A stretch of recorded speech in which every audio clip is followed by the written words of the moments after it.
Hey guys, Brandon here, and I'm out with the Model X with AP2 hardware, testing out Navigate on autopilot. I'm finally able to take it out today during the daytime when it's sunny and you can see things better. I'm going to take it out on some areas that I know there's not going to be a lot of traffic.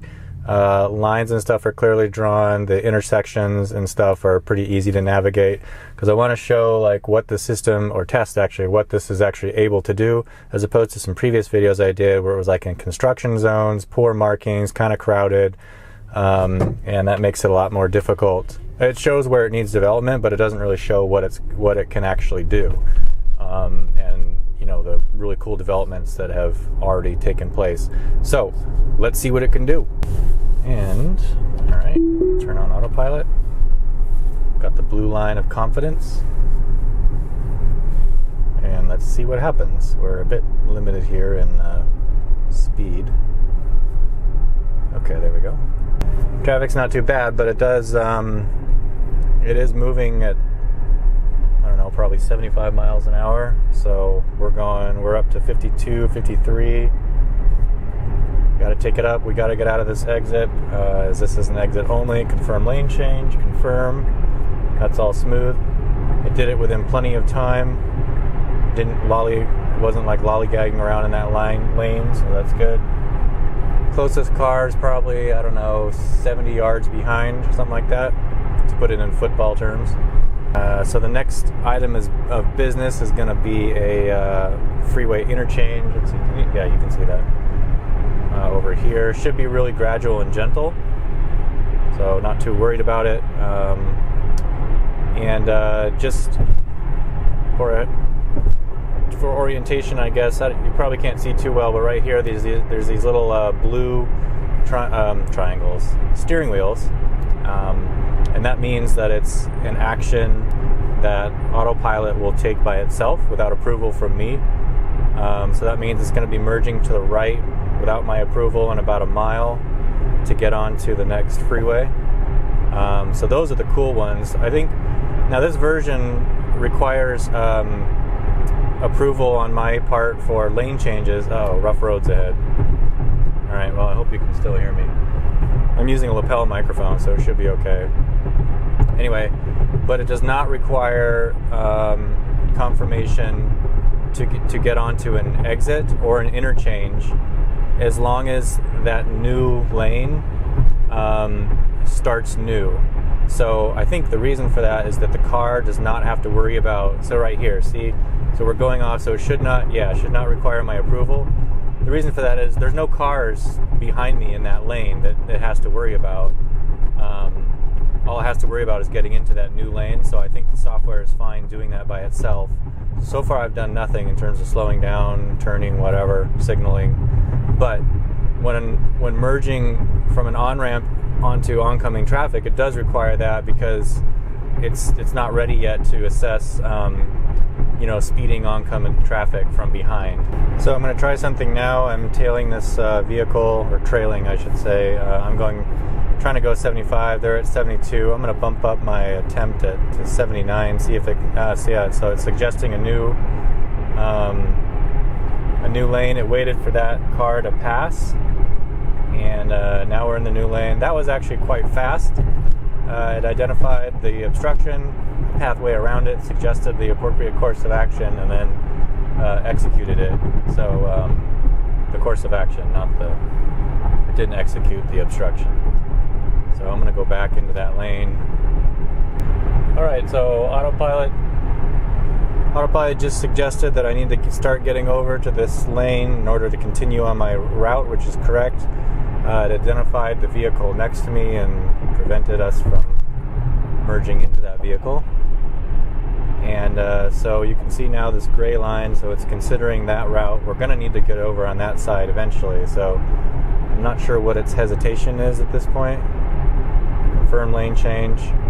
So again, I have to confirm all the lane changes where there could be some speedy car from behind.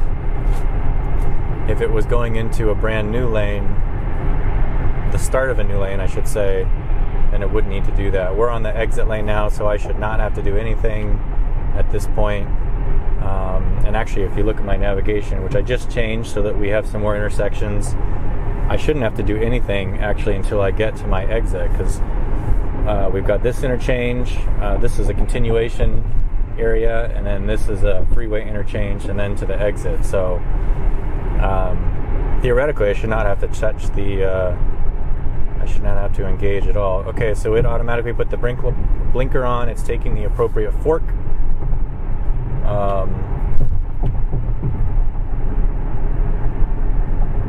So the vehicle is forking to the right, and we are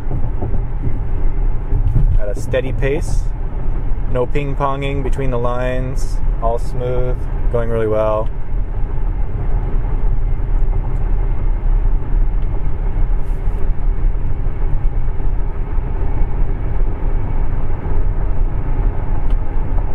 Tesla really needs to decrease the number of steering wheel wiggles that you have to do. It's quite annoying. Alright, so now we're getting into we're combining with another on-ramp, and then okay, I might have to intervene here because there's an exit. I'm in an exit lane. We've got to get over. Confirm lane change. Okay, I've confirmed it. It's free behind us. Clear. Alright, it did it. So I forgot, on the on-ramps, unless it's a dedicated on-ramps, you do have to confirm the lane change. But that was all successfully navigated, so bravo, yeah, well done. I'm going to go up to reasonable speed. And this should be pretty monotonous. I'm gonna come back right around here where this S curve is. It's actually just a little bit, the curves are a little too acute to go through without a little bit of slowdown, so it's always fun to see autopilot navigate those curves. But otherwise, you just saw it kind of swerve to the right a little bit because the lane was merging with another one. That's something that Autopilot 2 or Autopilot 1 is actually a little bit better than AP2 at the current time, but that's pretty minor, and I'm sure that's going to improve over time. Anyway, all right, we'll see you at the next action point. All right, here I'm trying to go 75. The car in front of me is a limiting force at 72, but it has not suggested a lane change, even though the fast lane to my left is completely open. So what I get from that is that Autopilot is not ready to be a quarterback. And I'm down to 67, and it still hasn't suggested a lane change. I don't know why it's kind of weird on that. It seems like it would be pretty basic. Like obstruction, new course, execute, done. So anyway, I'm going to manually go around here. We're coming up on the S curves now. This is the beginning, so I'm at 75. These are a little bit tight for, you can see where the lines turn solid up there. Barely. So let's see what it does here. That was the exit that it erroneously takes sometimes, so it's not doing that now, so that's good. It's got me in the lane that I need to be in to continue on the journey, so that's good. And it's appropriately slowing down for the severity of the curve. I see some brake lights. I don't know what's... Oh, it's just a slow car. So yeah, this is taking it about right. You could go a little bit faster, but I don't know why the human drivers are going so slow. Usually it's now it's going to take me around them. Here though, AP2 gets confused with solid white lines for whatever reason. This truck is going to Mad Max me. So alright, I don't know what's the deal with this Corolla here.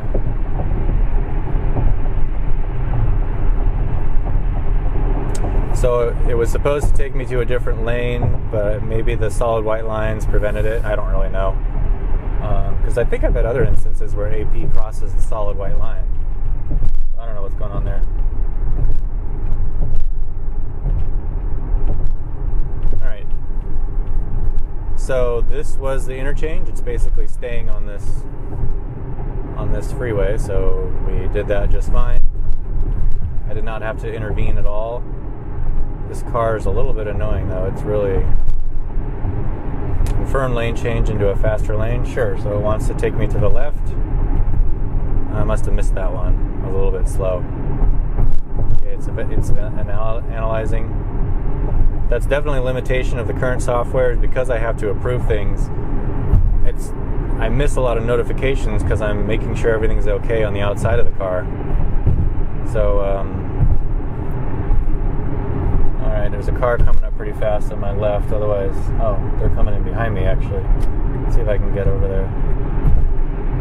Yeah, there we go. Alright, now we can go to a regular speed. Oh, confirm to... I need to be in that lane. Okay. So it's telling me I need to merge to the left. Alright, fine. All good. Alright, the exit is coming up. It's going to be on our right. Got a little blue steering wheel icon, so I should not have to do anything. It forms a new lane, so yep, alright, it's taking it. With a good amount of time to spare. Oop, a little severe braking there. Moderate, I should say. That wasn't severe. And let's take it back up to the speed. Yeah, this is really short. There's nobody behind me, but it really should be gunning right now. I'm gonna help it out and give it a little juice. That may be something you're not aware you can do in autopilot. You can actually use the accelerator still, and it doesn't take you off autopilot or anything. It just gives you a warning that you're pushing the accelerator, so the system may not stop. But there are situations, for example, where you do need to get it going. So I have a theory about the lane change suggestion,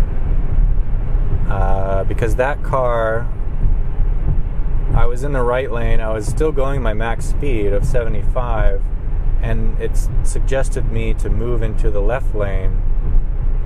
Maybe it knew that car was gonna slow me down, even though I hadn't slowed down at all, maybe. But what did happen is that while I was in that lane, a car came by me a good deal faster than I was going. And so maybe that's how the system detects whether you're in a slow lane, the fact that people are passing. So if everything's empty and nothing is passing you, maybe the system doesn't exactly know that you're missing out, and that you need to merge. I don't know, that's just a theory. So I'm going to be exiting to the right, and autopilot's going to need to get me over on the right lane. We'll see how quickly it does that. And this exit is actually going to be a full... wait, is it the full circle? Oh, it is if I go to the supercharger. Okay. Let's do that. Let's try that. Anyway, so I've got 2.3 miles. Let's see when it suggests I get into the right lane. I realize I'm in the left lane for long periods of time, but relax. Nobody's trying to get around me at this point, so... Alright, it's got a gray line of consideration.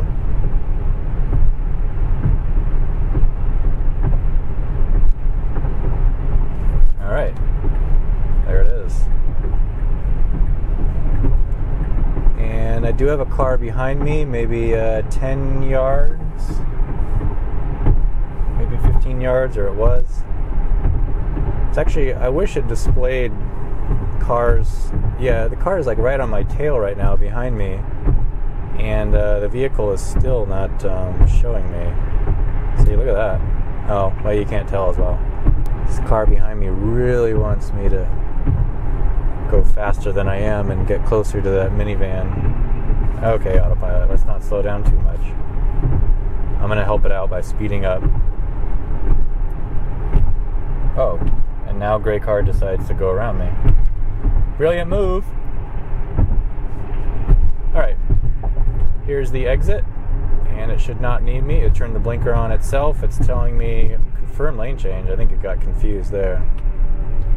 Tells me it's going to surrender itself, and it's 50 feet, 25 feet. Now we're off navigate on autopilot. We're on to regular autopilot, and we are crawling along this really steep curve here. So definitely a little hesitant on this in terms of speed. Otherwise it was fine. But yeah, so we made it. Since I'm going this direction, I guess I may as well go to the supercharger. All right, well, that was a pretty good run, I would say. So this is probably like the fifth or sixth time that I've taken the X out to try out navigation on autopilot or drive on nav. And the previous times I've tried it was mostly it was at night, so it was kind of hard to film. And the places I was going like through construction areas and difficult on-ramps and exits, and so it was definitely showing like how much more the system needs to go before it can meet those kind of challenges. But it wasn't showing how far it had come and how capable it actually was in some of the other situations. So I was glad I could finally do that today. I think it was actually very smooth at the today, and I think the factors for that, the interchanges and the were there was plenty of, they weren't like super tight, they weren't like sudden, so the car had ample time to calculate things if it even needs time. I don't know. But so it was easier to navigate, so the system did well on it, so it was kind of set up for success. It wasn't too crowded, so there weren't like annoyed drivers like coming up from different sides and tripping the system out and preventing it from doing the maneuvers that it needed to do.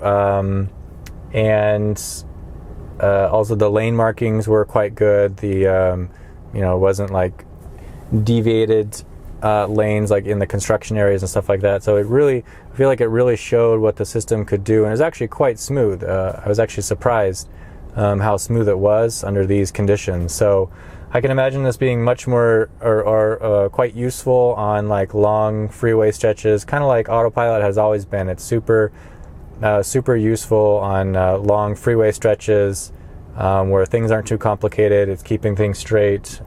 It's just it's keeping it going along a freeway, and it's always aware of the interchange that's coming up that you might forget as a driver and miss or something. It would be a good assistant in that regard. But in terms of urban settings or more dense areas, it's really going to have to bump up its game in monitoring vehicles that are coming from behind on the side. I mean, I saw it when I was merging into a lane. There'd be a car there. It could identify it. It didn't go into its space. And if that car moved out of the lane, it recognized that, and then it moved me into the lane. So it's getting there, and it's improving, but it's going to need to do that a lot faster and basically have a predictive intelligence for what other drivers are going to do, so it can be useful in these other scenarios that are more complex. So I think that's coming. I mean, we were just scratching the surface. I wonder about the hardware, how much the hardware of AP. Mine is the most recent, 2.5 or whatever you call it, 2.1. So I have 3 different GPUs. I think 2 Integras and 1 NVIDIA or something like that, or the other way around. Tesla's new chip is supposed to be coming out sometime middle of, I don't know, like maybe around February or something like that in new vehicles. And that's just going to be next level computational power. So that will probably be able to handle all this stuff.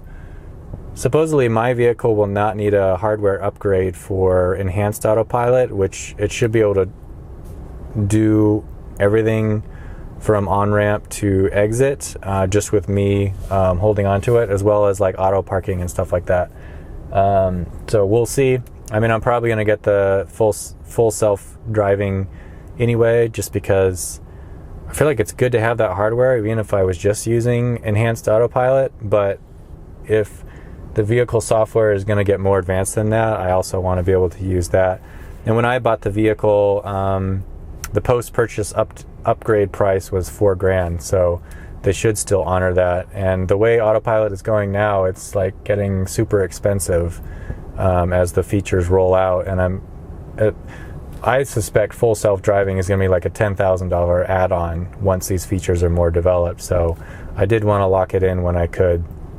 Right now, I think they're quoting $7,000, but also saying it's subject to change if you purchase it after the vehicle. Although on Model 3s, it's not even available. I'm not up to date exactly on what's like available on the website right now. So because I haven't been looking at new vehicles too much. So this video was about trying out the current version 9 with Drive on Nav. Currently requiring approval for lane changes and stuff like that. So yeah, pretty happy about what it did today, like I was saying. And I had a previous video about my first attempt with it, and that was a situation where, like I was describing, it was not the best conditions. It was at night, it was in construction zones and stuff like that, so it wasn't really showing what it could do. But this video does, so I'm pretty stoked about that. If you're in the market for a Model S and you find my videos helpful, or X, or 3, anyway, if you're in the market, I always have my referral link in the description. And yeah, hope this was interesting, and I'll see you in the next video.